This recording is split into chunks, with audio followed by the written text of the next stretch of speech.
ठाकुर साहब जो झगड़े होते हैं उनमें बहुत बड़ी एक वजह होती है गलतफहमी। चाहे घर के झगड़े हों, चाहे सास बहू के झगड़े हों, चाहे परिवार के झगड़े हों, चाहे जिसके हों, और गलतफहमी में जब व्यक्ति आता है तो वो उसका ऐसा दृढ़ निश्चय कर लेता है कि बिल्कुल ऐसे ही हुआ होगा। अनुमान जो लगाता है वो इतना पक्का लगाता है कि बिल्कुल ऐसे हुआ होगा। ये बहू ऐसे निकल गई तो इसने ये सोचा होगा, तो वो सास अनुमान लगा लेगी तो वो ऐसा दृढ़ पक्का कि बिल्कुल ऐसे ही होगा। और सासू जी की किसी बात का ऐसे ही बहू लगा लेते हैं। तो अनुमानों के ऊपर ही आधारित रहता है ये जो सब विवाद की जड़ है। यदि वो सब समाप्त हो जाए तो कोई विवाद ही ना रह जाए। अच्छा, कोई व्यक्ति इतना बुरा नहीं होता जितना कभी कभी हम उसको सोच लेते हैं, और कोई व्यक्ति इतना अच्छा भी नहीं होता जब हम जितना किसी को सोच लेते हैं। जब हमें किसी की अच्छाइयां दिखती हैं तो उसकी बुराई दिखना बंद हो जाता है, सिर्फ अच्छाई दिखती है।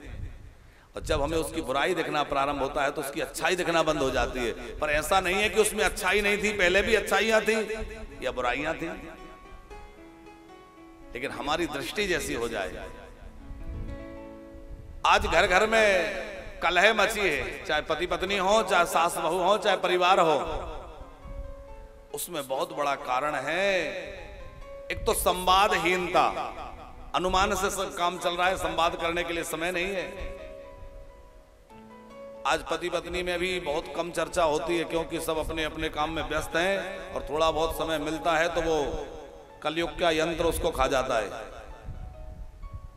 कौन सा कलयुग का यंत्र है? Mobile phone. एक संत कह रहे थे, बोले उस आदमी को ढूंढो जो कहता था कि मोबाइल आएगा तो टाइम बचेगा। टाइम बचा नहीं है, सारा टाइम मोबाइल खा गया। क्या पूजा, क्या कथा, क्या भजन, क्या भोजन, जहां देखो मोबाइल, हर समय साथ में मोबाइल, बिना उसके काम ही नहीं चलता है? तो संवादहीनता हो गई। घर में व्यक्ति जाएगा भी हारा थका तो वो बस उसी में लग जाएगा, बात करने की फुर्सत नहीं है, जिससे तरह तरह के विवाद, क्योंकि फिर गलतफहमियां उत्पन्न होंगी और फिर विवाद उत्पन्न होंगे।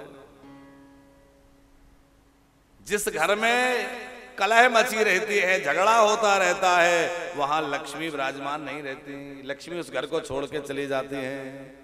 इसलिए भैया, चाहे जैसे बने, अपने घर में शांति की स्थापना कीजिए।